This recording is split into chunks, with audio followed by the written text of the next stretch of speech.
A security guard's hand slams onto the mahogany desk with a force that makes the crystal pen holder jump. "Sir, you need to leave immediately or we're calling the police."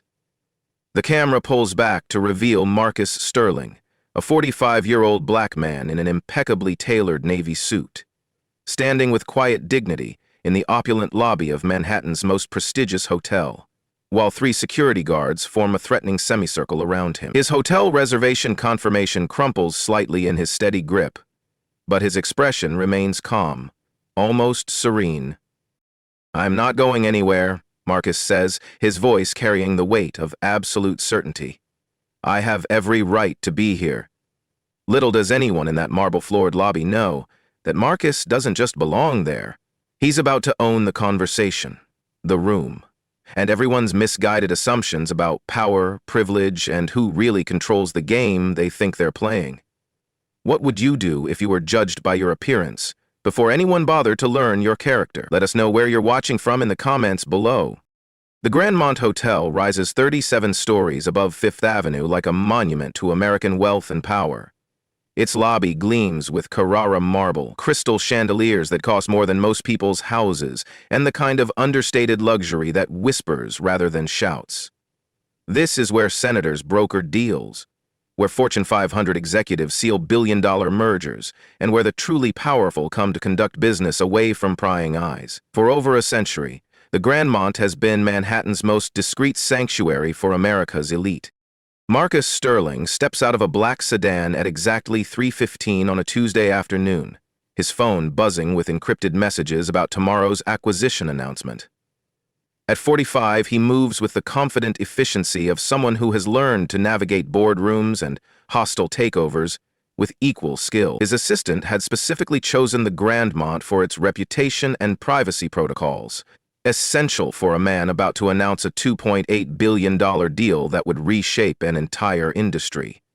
Marcus books his stays under the alias M. Stone, a standard practice for corporate titans who prefer to avoid media attention and maintain the element of surprise in their business dealing. Behind the reception desk, Rebecca Whitmore adjusts her perfectly pressed uniform and surveys the lobby with the sharp eyes of someone who has spent 5 years perfecting the art of reading people. At 32, she prides herself on maintaining the Grandmont's exacting standards and has developed what she considers an infallible instinct for spotting guests who don't quite belong in their rarefied world. When she sees Marcus approaching, her internal alarm system immediately activates. Something about him strikes her as wrong, too confident, too comfortable, too presumptuous for someone she assumes must be there for some charity event or perhaps trying to impress a client by pretending to afford their rates. She straightens her shoulders and prepares to handle what she's certain will be an awkward situation with her usual professional discretion. The moment Marcus reaches the desk, the atmosphere shifts in ways both subtle and profound. Rebecca's smile becomes a carefully crafted performance, polite but distant, while her eyes narrow almost imperceptibly as she takes in his appearance. She notices other guests in the lobby, a white tech executive in jeans and a hoodie, an elderly banker in a rumpled suit, a young woman in athletic wear, all of whom had received warm greetings and immediate attention. But when Marcus presents his credit card matching the M. Stone reservation, Rebecca's micro-expressions shift to something approaching suspicion. Her fingers move deliberately slowly across her keyboard, and her pursed lips suggest she's already decided this interaction won't go smoothly. "I'm sorry, but I can't seem to locate your reservation," Rebecca announces with the kind of false sweetness that barely conceals her skepticism. She types with theatrical deliberation, her manicured nails clicking against the keys like a countdown timer. "Are you absolutely certain you booked with us? Perhaps you meant the Grandmont Express downtown. That's a completely different establishment, you understand." Her suggestion hangs in the air like a barely veiled insult, implying that Marcus has confused a luxury hotel with a budget chain.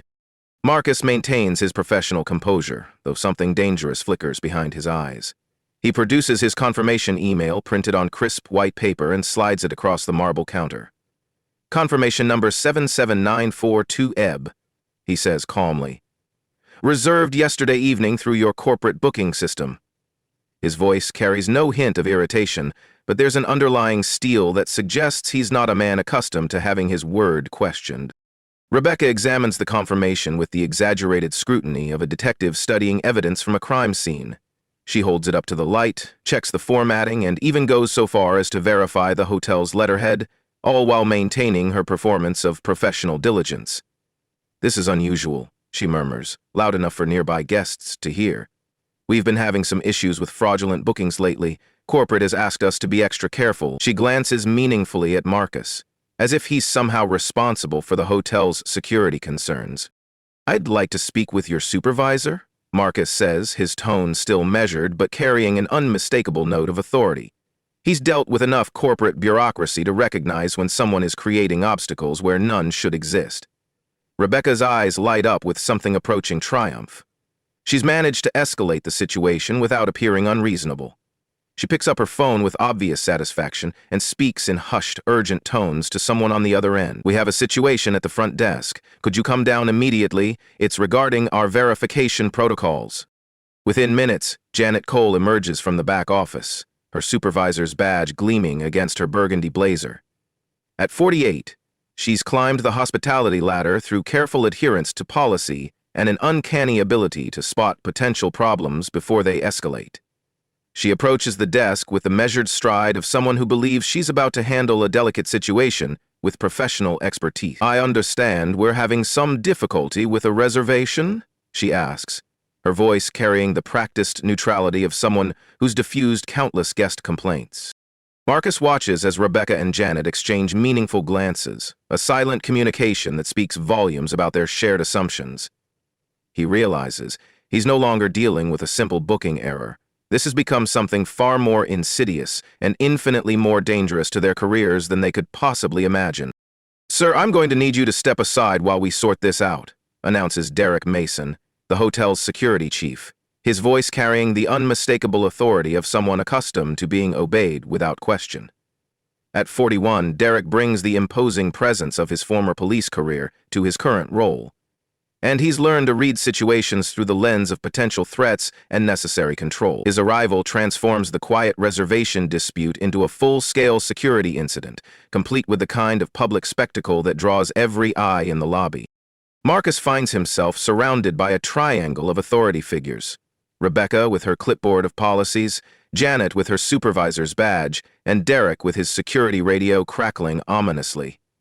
The crystal chandelier above seems to spotlight his isolation as other guests begin to stare with the uncomfortable fascination of people witnessing someone else's humiliation.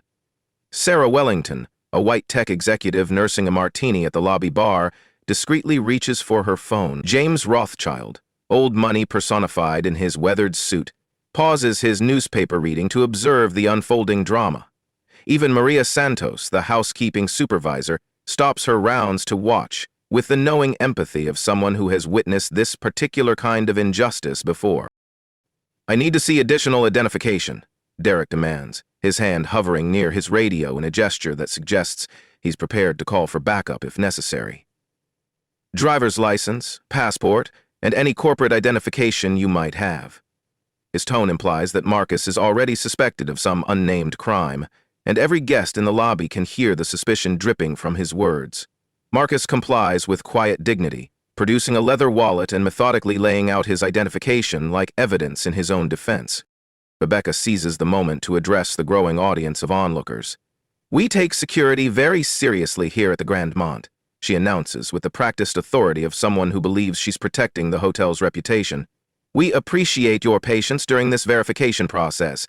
It's for everyone's safety and comfort." Her words carry the implicit message that Marcus represents some kind of threat to the other guests' well-being, transforming a simple check-in into a public safety demonstration. Derek examines Marcus's identification with the thoroughness of a border guard processing a suspicious traveler. "What's the purpose of your visit?" he asks, his voice loud enough to carry across the marble lobby. "Business or pleasure? Who are you meeting with? How long do you plan to stay?" Each question becomes another brick in the wall of humiliation being constructed around Marcus, turning his private travel into a public interrogation. The degradation reaches its peak when Derek announces, "I'm going to need you to empty your pockets for security purposes. Standard procedure for verification issues." The request echoes through the lobby like a gunshot, and Marcus realizes He's crossed into territory where his dignity is no longer his own. Other guests shift uncomfortably in their seats, some reaching for their phones, others looking away in embarrassment for what they're witnessing. The young black waiter serving drinks near the elevator banks moved with trembling hands, recognizing the particular flavor of humiliation being served. Marcus complies with Derek's demands, laying his belongings on the marble counter like a suspect being processed. His phone, his wallet, his keys, his business cards, all examined with theatrical suspicion while Rebecca provides running commentary about the hotel's security protocols and their commitment to guest safety. The irony is not lost on Marcus that he's being treated like a criminal in a hotel where he could buy the entire building with a single phone call. The security office is a windowless concrete box that seems designed to strip away dignity and hope in equal measure. Harsh fluorescent lights buzz overhead, casting everything in the sickly green pallor of institutional control. Derek leaves Marcus alone, with the promise that they'll get to the bottom of this, and that he should use this time to think about his story. The intimidation tactics are textbook. Isolation, uncomfortable seating, the implicit threat of police involvement. Strategies that might work on someone without Marcus's resources or resolve. Marcus sits in the uncomfortable plastic chair and pulls out his phone with the calm deliberation of a general preparing for war. His fingers don't shake as he composes a text message to his assistant. Document everything. Full legal team. Public relations strategy. Board notification. This ends today. The humiliation coursing through his veins transforms into something far more dangerous. A cold, calculating fury that will reshape lives and careers before the sun sets on another day. He scrolls through his contacts and places his first call to Patricia Chen, his chief legal counsel and former federal prosecutor. Patricia, I need a full documentation package prepared immediately. Civil rights violation, clear and documented with multiple witnesses and security footage. I want corporate governance implications analyzed and public relations nuclear options prepared. Timeline is 24 hours maximum. His voice remains steady, professional, but Patricia has worked with him long enough to recognize the tone that means someone's world is about to collapse. The second call goes to David Blackstone, his media relations director and former network executive. David, prep the story. We have video evidence from a witness, security footage from the hotel, and a textbook case of institutional discrimination. Message, focus. Systemic change, not individual vendetta. I want ownership percentages, board composition, and vulnerability assessments for Grandmont Hotel Group by morning. Marcus's strategic mind is already 3 moves ahead, seeing consequences and opportunities that his tormentors can't imagine. While waiting for Derek's return, Marcus conducts his own investigation, using nothing more than his smartphone and a lifetime of experience in corporate warfare. Rebecca's social media profiles reveal a pattern of problematic posts and barely concealed prejudices. Derek's employment history includes misconduct complaints and discrimination settlements. Janet's previous positions show a trail of diversity issues and hostile workplace claims. Their prejudice has left digital footprints, and Marcus has the resources to follow every trail to its logical conclusion. His third call is to his acquisition team, the group of financial analysts and corporate strategists who have helped him build an empire through careful planning and strategic patience. Accelerate due diligence on Grandmont Hotel Group. I want ownership percentages, board composition, institutional investor analysis, and complete vulnerability assessment by tomorrow morning. Also, prepare acquisition scenarios including hostile takeover options. We may have an opportunity here. The personal has become political, the individual has become institutional, and Marcus realizes this moment could benefit millions of people who face similar treatment every day. When Derek returns with forms requiring Marcus to explain his presence and verify his intentions, Marcus complies with the polite cooperation of someone who knows that every signature, every compliance, every moment of dignified restraint is being transformed into evidence that will demolish careers and reshape an industry. He signs the documents with the same careful attention he brings to billion-dollar contracts, knowing that these papers will become exhibits in a case study of how prejudice destroys shareholder value and corporate reputation. Rebecca returns to the security office with the kind of forced smile that suggests she believes she's about to deliver good news. Well, we've managed to clear up some of the confusion, she announces with the condescending tone of someone granting an enormous favor. We can accommodate you, but not in the penthouse suite you originally requested. We have a lovely room available on the service floor, much more appropriate for your situation. Her pause before the word situation carries volumes of meaning, none of it complimentary. Derek nods approvingly, as if this compromise represents the height of professional problem-solving. You should be grateful for our flexibility, he adds, his voice carrying the implicit threat that things could still go much worse. Most hotels wouldn't be so understanding about verification issues. We're really going above and beyond here. The irony of a security guard lecturing a billionaire about gratitude would be amusing if it weren't so revealing about the depths of their assumption. Marcus accepts the room downgrade with the same quiet dignity he's maintained throughout the ordeal, knowing that each concession they force will amplify the eventual reckoning. I'll need written confirmation of all changes to my original reservation, he says calmly, for my records.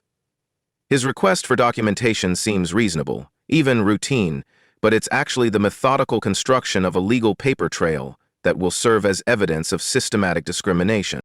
The new accommodations come with a list of restrictions that grow more insulting with each edition.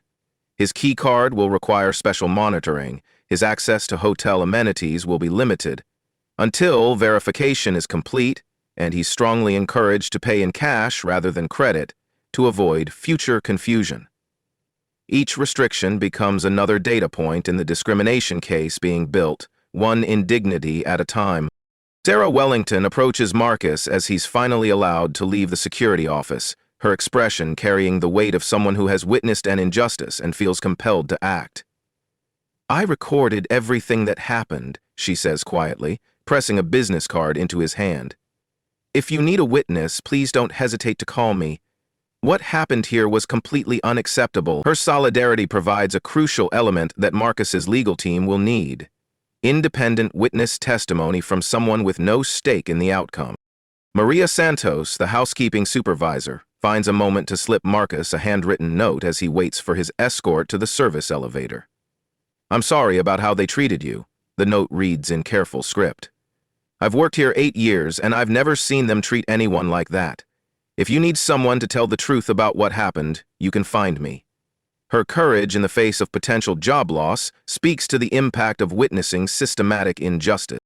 Rebecca and Janet congratulate themselves on their professional handling of a difficult situation, completely unaware that they've just documented their own discrimination in ways that will be studied in business schools for decades to come. Their confidence grows as their legal liability multiplies exponentially, and Marcus realizes they're creating an airtight case for institutional discrimination while believing they're managing a potential threat to the hotel's reputation. The next morning brings news that sends ripples of anxiety through the Grandmont's management structure. Rebecca arrives for her shift to find hotel manager Charles Rothworth in an emergency meeting with corporate representatives, their voices carrying the urgent tones of crisis management. Something about yesterday's incident and potential legal exposure suggests that Marcus's quiet checkout has triggered consequences no one anticipated. Corporate headquarters has dispatched Amanda Torres, their diversity and inclusion officer, to conduct immediate interviews with all staff involved in the incident. Rebecca approaches this meeting with the confident assumption that her professional conduct will be vindicated by corporate review. I handled a suspicious guest, exactly according to our security protocols, she explains to Amanda with the self-assured tone of someone who believes she's about to receive commendation rather than condemnation. The guest didn't seem to belong here, and I prevented potential problems through appropriate verification procedures. Derek provides his own account of events with the swagger of someone who believes his law enforcement background gives him special credibility. The subject was evasive, uncooperative, and potentially fraudulent, he reports, using the clinical language of police reports to describe Marcus's dignified responses to their escalating demands. I followed standard security protocols to protect the hotel and its legitimate guests from potential criminal activity. His confidence in his professional judgment remains unshaken, even as Amanda's expression grows increasingly concerned. Meanwhile, Marcus has checked out with the same quiet professionalism he's maintained throughout his stay. He tips the service staff generously, thanks each employee by name, and creates a trail of positive witness testimony from every person who treated him with basic human dignity. The contrast between his gracious behavior and the hostile treatment he received from management becomes starkly apparent to anyone paying attention. Sarah Wellington's video of the incident begins circulating through professional networks, though it hasn't yet reached the viral threshold that will make it unavoidable. Traditional media outlets start making preliminary inquiries about alleged discrimination at the Grand Mont, though their questions remain routine enough that the hotel's public relations team isn't yet alarmed. The hotel's incident report, completed according to standard procedures, reveals systematic policy failures that should have prevented the entire situation.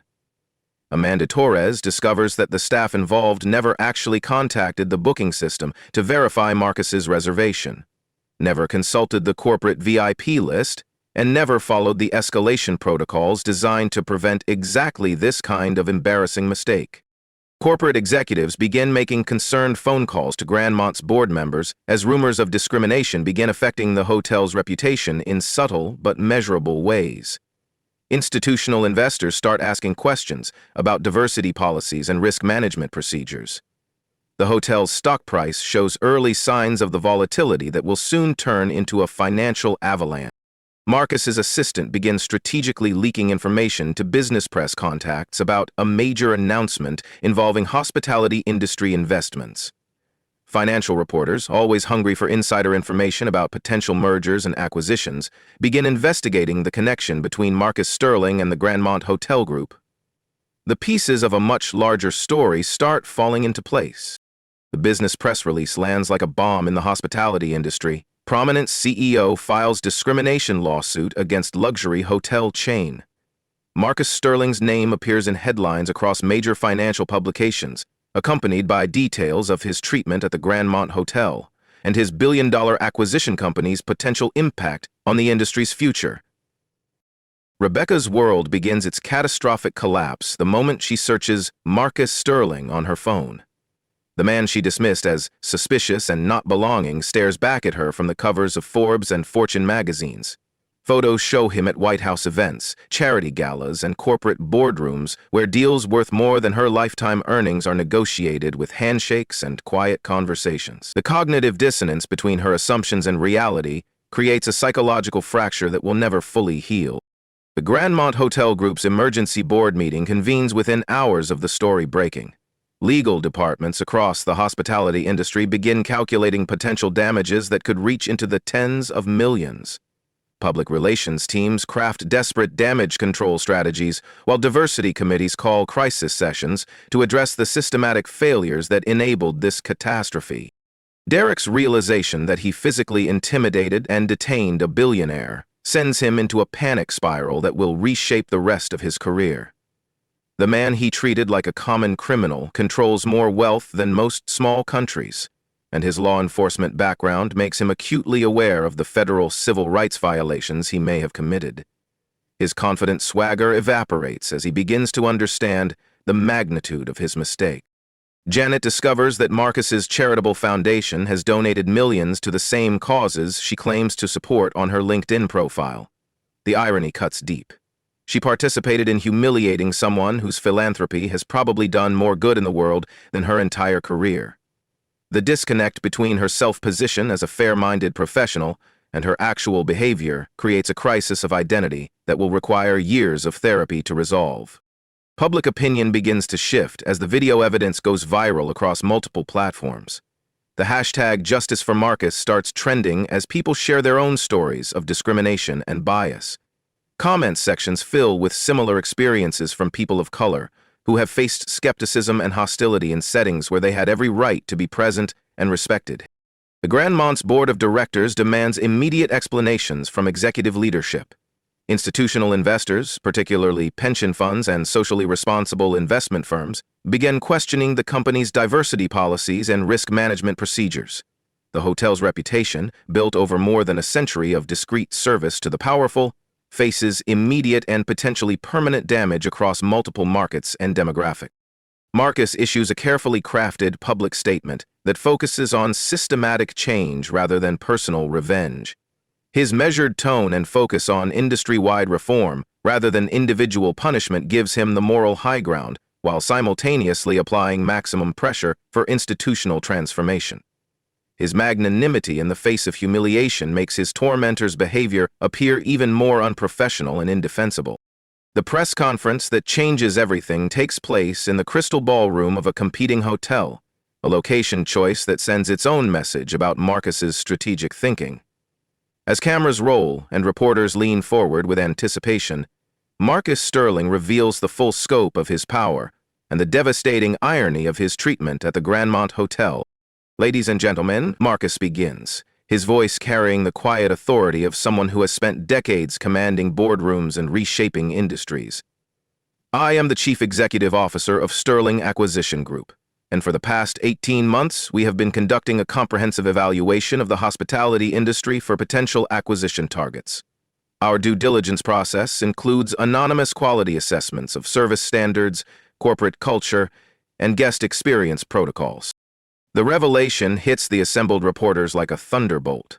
The man who was humiliated, questioned, and detained at the Grandmont Hotel is not just wealthy, he's the head of a company that has been secretly acquiring shares in struggling hotel chains for a massive industry consolidation worth nearly $3 billion. The ultimate irony becomes clear. Marcus wasn't just a guest at the Grandmont. He was evaluating them for potential purchase. The Grandmont Hotel was under consideration for acquisition by Sterling Acquisition Group, Marcus continues, his tone remaining measured, even as the implications of his words sink in. What happened to me there was not just personal discrimination. It was a catastrophic failure of institutional culture that revealed exactly why some hospitality companies are struggling to compete in the modern marketplace. The staff who humiliated me were, unknowingly, being evaluated by their potential future owner. The strategic brilliance of Marcus's approach becomes apparent as he explains his methodology. I book accommodations under the alias M. Stone specifically to assess service quality, without the bias that comes with recognition. I want to experience these establishments exactly as any guest would, to understand the true culture and values that drive their operations. The Grandmont failed this test in ways that should concern every stakeholder, from employees to shareholders to the traveling public. Marcus's legal team presents a comprehensive documentation package that reads like a textbook case study in corporate discrimination.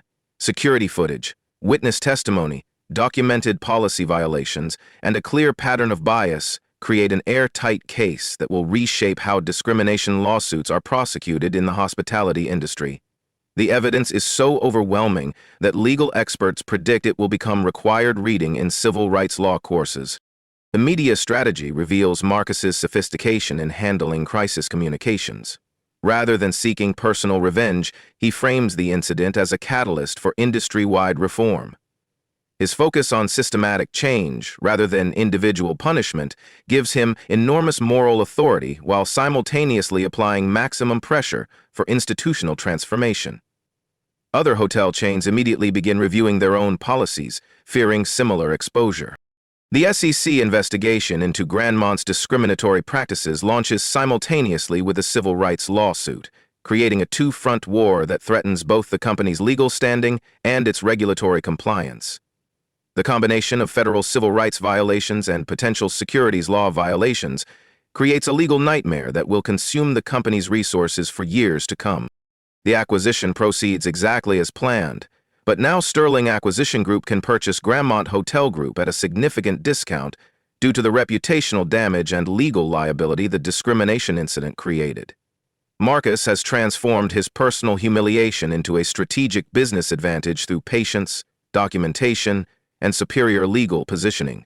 The victim has become the owner, and the discrimination has become the catalyst for his ultimate victory. The termination notices arrive by certified mail within 48 hours of Marcus's press conference, their legal language barely concealing the corporate panic driving the decisions. Rebecca Whitmore, Derek Mason, and Janet Cole find themselves unemployed. Their careers in hospitality effectively ended by a discrimination incident that violated every principle of professional service and corporate risk management. The federal discrimination lawsuit proceeds with the methodical precision of a military campaign.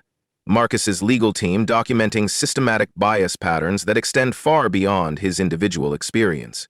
The Equal Employment Opportunity Commission investigation reveals similar incidents involving other minority guests, establishing a pattern of institutional discrimination that transforms individual prejudice into corporate liability. The hotel's insurance companies began investigating coverage denial due to willful misconduct exclusions, leaving the company financially exposed to judgments that could reach $50 million. Institutional shareholders revolt against Grandmont's board of directors, demanding immediate leadership changes, comprehensive diversity audits, and cultural transformation plans that address the systematic failures revealed by Marcus's experience. CalPERS, the California Public Employees Retirement System, and other major pension funds threatened divestment unless the company demonstrates substantial reform within 90 days. The financial pressure from institutional investors amplifies the legal pressure from federal investigators, creating a crisis that threatens the company's survival. The district attorney's office launches a parallel criminal investigation into potential civil rights violations under federal hate crime statutes. Rebecca's social media posts, discovered during the civil litigation, provide evidence of racial animus that transforms employment discrimination into potential criminal liability. The possibility of federal prosecution sends shockwaves through the hospitality industry as executives realize that discriminatory policies can result in personal criminal charges. International partners began questioning business relationships with American companies that demonstrate institutional bias. European hotel chains distanced themselves from Grandmont's brand, fearing contamination by association with systematic discrimination. The globalization of the hospitality industry means that American discrimination incidents have worldwide consequences for corporate partnerships and international business development. The ripple effect spread throughout the industry as competing hotel chains implement emergency diversity training programs, bias prevention protocols, and cultural accountability measures. Marcus's humiliation catalyzes sector-wide transformation as companies scramble to avoid similar exposure. Harvard Business School announces plans to develop a case study on how individual prejudice destroys institutional value, with Marcus scheduled to guest lecture on strategic patience and systematic change methodologies. Congressional hearings on hospitality industry discrimination begin within months of the incident, with Marcus testifying before both House and Senate committees about the need for federal legislation requiring bias training and incident reporting for public accommodations. His eloquent testimony about the connection between individual dignity and systemic justice inspires proposed legislation that would fundamentally change how discrimination is prevented and prosecuted. The United Nations Human Rights Commission cites Marcus's case in its annual report on American racial discrimination, noting that the incident demonstrates how individual prejudice reflects broader systematic failures in civil rights enforcement. The international attention amplifies pressure for domestic reform, while damaging America's reputation for equal treatment under law. Marcus transforms his personal experience into technological innovation, investing in bias detection software for the hospitality industry. The artificial intelligence systems monitor service disparities in real time, flagging potential discrimination before it escalates to civil rights violations. The technology, developed with partners from Silicon Valley, becomes an industry standard within 2 years of its introduction. The restorative justice component of Marcus's approach includes establishing a scholarship fund for hospitality students from minority backgrounds, ensuring that the next generation of industry leaders reflects the diversity of the traveling public. His transformation of personal humiliation into educational opportunity becomes a model for how individual experiences of discrimination can catalyze broader social change. Rebecca Whitmore's unemployment hearing becomes a public reckoning that extends far beyond her treatment of Marcus Sterling. Additional complaints surface from previous minority guests who experienced similar discrimination, establishing a pattern of systematic bias rather than an isolated incident of poor judgment. The hearing room fills with witnesses, attorneys, and reporters documenting the complete collapse of a career built on prejudice and professional incompetence. The hospitality industry's informal networks, built on personal recommendations and professional reputation, effectively blacklist Rebecca following the viral video of her discriminatory behavior.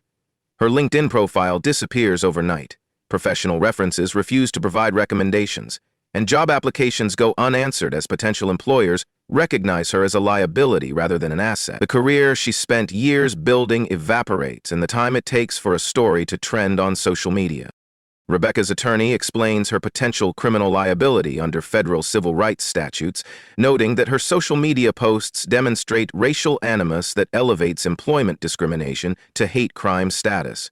The possibility of federal prosecution transforms her from an unemployed hospitality worker into a defendant in a landmark civil rights case. Her legal defense costs quickly exhaust her savings, while the potential civil judgment threatens to garnish her future earnings for decades. The social consequences of Rebecca's public humiliation extend into every aspect of her personal life. Her church congregation distances itself from the controversy. Longtime friends avoid association with someone who has become a symbol of workplace discrimination, and her social media accounts require deactivation due to the volume of criticism. The isolation and ostracism she tried to impose on Marcus returns to her magnified by the power of viral media. Derek Mason's security license revocation following the investigation ends his career in law enforcement and private security simultaneously. Previous misconduct complaints, buried in personnel files and overlooked by supervisors, surface during the federal investigation to reveal a pattern of aggressive behavior toward minority suspects and clients. His law enforcement background, once a source of professional pride, becomes evidence of systematic bias that spans multiple careers and jurisdictions. The federal civil rights charges filed against Derek for unlawful detention and intimidation carry potential prison sentences that reflect the seriousness of violating someone's constitutional rights under color of authority. His experience as a former police officer makes conviction more likely and penalties more severe, as prosecutors argue that he should have known better than to violate the civil rights of a hotel guest based on racial assumptions. Derek's family suffers collateral damage from his public disgrace, as his children face harassment at school, and his wife considers divorce to protect the family's reputation. The extended family relationships that once provided support and stability strain under the weight of media scrutiny and community judgment. The personal cost of prejudice extends far beyond the individual perpetrator to impact innocent family members. Janet Cole's management career ends with a discrimination settlement that includes admissions of policy violations and training failures. Her professional reputation as a competent supervisor becomes evidence of systematic bias that enabled and encouraged discriminatory behavior. The human resources professionals who once considered her a reliable colleague now share her name as a cautionary tale about the career consequences of failing to prevent discrimination. The institutional accountability extends to hotel employees who witnessed the discrimination but remained silent, their failure to intervene resulting in disciplinary action and mandatory bias training. The organizational culture of complicity receives systematic deconstruction as new policies require employees to report and interrupt discriminatory behavior, rather than simply observing it. Court-ordered community service requires all three defendants to perform bias education work in minority communities, forcing them to confront the human impact of their prejudices through direct engagement with the people they have stereotyped and discriminated against. The mandatory exposure to diverse perspectives begins a process of consciousness change that will take years to complete. The hospitality industry's transformation begins with the implementation of what become known as Sterling protocols, comprehensive bias prevention systems named after Marcus's experience that establish new industry standards for equality and inclusion. Hotels across America adopt artificial intelligence monitoring systems that track service disparities in real time, identifying potential discrimination before it escalates to civil rights violations. The technology becomes as essential to hotel operations as reservation systems and security cameras. The Hotel Equality Act passes Congress with bipartisan support, mandating federal reporting of discrimination incidents and establishing financial penalties for systematic bias that make discrimination fiscally irresponsible as well as morally wrong. Marcus's testimony during congressional hearings provides the compelling personal narrative that transforms abstract policy discussions into concrete legislative action. The law becomes a model for similar legislation in other industries, where public accommodation and equal treatment are fundamental rights. Business schools nationwide integrate the Grandmont case into their ethics curricula, ensuring that future hospitality managers study bias prevention as a core competency, rather than optional sensitivity training. The case study becomes required reading in courses on crisis management, corporate social responsibility, and strategic leadership.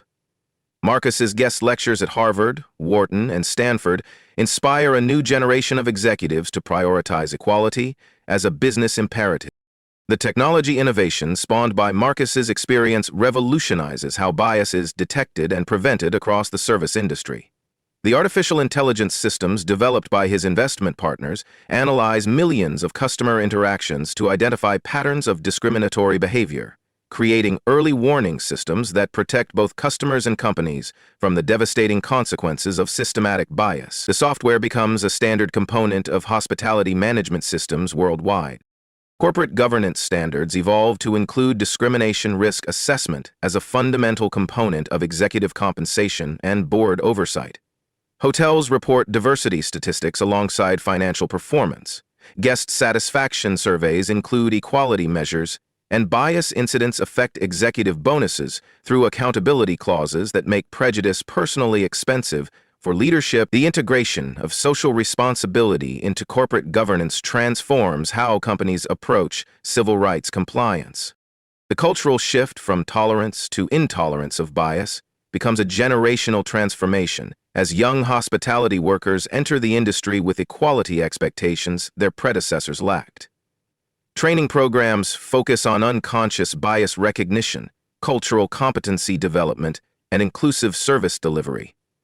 The workforce transformation ensures that Marcus's experience represents a historical turning point rather than an ongoing systemic problem. International adoption of American bias prevention protocols spreads Sterling protocols to hotel chains worldwide, creating global standards for equal treatment that transcend national boundaries and cultural differences. Marcus's humiliation becomes a worldwide catalyst for hospitality industry reform, demonstrating how individual experiences of discrimination can drive international change when properly documented and strategically leveraged.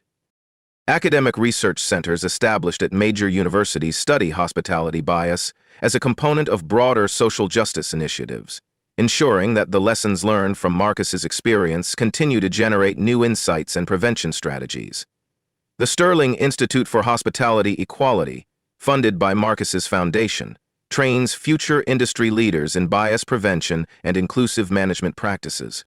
The legal precedent established by Marcus's case influences federal courts in subsequent discrimination rulings, creating liability standards that make systematic bias financially untenable for corporations. The settlement amount, while confidential, becomes a benchmark for discrimination damages that sends clear signals about the cost of prejudice to corporate bottom lines and shareholder value. 2 years after the incident that changed an industry, Marcus Sterling stands in the renovated lobby of the Grandmont Hotel, now operating under Sterling Hospitality Group ownership. The same marble floors where he was humiliated now reflect light from diversity award plaques and certificates, recognizing the hotel's transformation into a model of inclusive excellence. The crystal chandelier that once seemed to spotlight his isolation now illuminates a space where every guest receives the dignity and respect that should be universal in American hospitality. The new staff, diverse in background and united in commitment to inclusive service, greet every guest with genuine warmth, regardless of race, age, appearance, or perceived economic status. Rebecca's former position is now held by Maria Santos, promoted from housekeeping supervisor to head of guest relations after her courage in witnessing discrimination helped build the case for systematic change. The young black waiter who served drinks with trembling hands during Marcus's humiliation now manages the hotel's food and beverage operations, his promotion reflecting the company's commitment to advancement based on merit rather than prejudice. Marcus's daughter interns at the Sterling Institute for Hospitality Equality each summer, learning that dignity, defended through strategic action, benefits not just the individual, but entire communities of people who face similar challenges. She understands why her father travels under aliases, not from paranoia about recognition, but from strategic assessment of institutions claiming to serve everyone equally. The next generation inherits both privilege and responsibility to use their advantages for systematic change, rather than personal comfort. The educational legacy of Marcus's experience extends far beyond the hospitality industry, as the case becomes required study in business schools, law schools, and public policy programs. Students learned that individual incidents of discrimination reflect systematic failures requiring institutional solutions, and that personal dignity must be defended through structural change rather than merely personal retaliation. The transformation of humiliation into industry-wide reform becomes a model for strategic social justice advocacy. Marcus reflects on how the experience strengthened his resolve to use wealth and influence for systemic change rather than personal enrichment.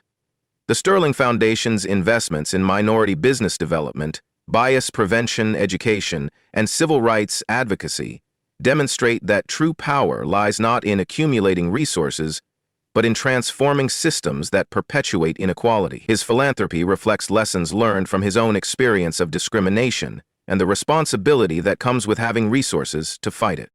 The international recognition of Marcus's strategic approach to discrimination includes awards from the United Nations Human Rights Commission and speaking invitations from universities worldwide. His patient, methodical response to humiliation becomes a global model for how individual experiences of bias can catalyze institutional transformation when handled with strategic thinking rather than emotional reaction. The personal becomes political, the individual becomes institutional, and the temporary becomes permanent. The Grandmont Hotel's complete cultural transformation demonstrates that authentic change is possible when leadership commits to systematic reform rather than superficial corrections. Employee satisfaction surveys show dramatic improvements in workplace culture. Guest satisfaction ratings reach all-time highs, and the hotel's financial performance exceeds projections as inclusive excellence becomes a competitive advantage in the hospitality marketplace. Marcus declines invitations to meet with Rebecca, Derek, or Janet, explaining that forgiveness doesn't require relationship restoration, and that their accountability serves society while his healing serves himself. The boundaries he maintains between personal forgiveness and institutional justice reflect the wisdom that comes from understanding the difference between individual reconciliation and systematic reform. Their consequences serve as deterrents to others who might consider similar behavior. The broader philosophical lesson of Marcus's experience demonstrates that true power lies not in immediate retaliation, but in patient, strategic transformation of systems that enable discrimination. His approach proves that dignity defended strategically can transform institutions permanently, creating lasting change that benefits millions of people who will never know his name, but will experience the improved systems his patients created. As we reach the end of Marcus Sterling's remarkable journey from humiliation to transformation, the question remains, do you think real change happened here, or are these just surface fixes that will fade when public attention moves elsewhere? Share your thoughts in the comments below about what genuine systemic reform looks like in your own experience. Have you witnessed similar bias in your community? And what systems do you think need the kind of strategic transformation that Marcus achieved? This story demonstrates how individual dignity and strategic thinking can create institutional change that extends far beyond personal satisfaction. Marcus transformed his humiliation into industry-wide reform through patience, documentation, and superior strategic positioning. But his approach raises important questions about how we respond to discrimination when we encounter it. What would you do differently in Marcus's position? Would you have had his patience for the long-term strategic approach, or would the immediate emotional impact have driven you toward more direct confrontation? The hospitality industry changed because one person refused to accept discrimination as normal business practice and had the resources to fight systematic bias through legal and economic pressure. But what about industries where discrimination is more subtle, more deeply embedded, or more protected by institutional power? Where do you see bias in your own professional or personal experience that could be challenged through strategic action rather than emotional reaction? Marcus's power came not from his wealth alone, but from his strategic patience and commitment to creating change that would benefit people he would never meet. His story raises questions about the responsibility that comes with having resources to fight injustice. What power do you have in your own sphere of influence to create positive change? Share this story with someone who needs to know that dignity defended strategically can transform systems permanently. Tag a friend who understands that real change requires both personal courage and institutional accountability. Let us know in the comments what other industries or institutions you think need this kind of systematic transformation, and what role each of us can play in creating the change we want to see.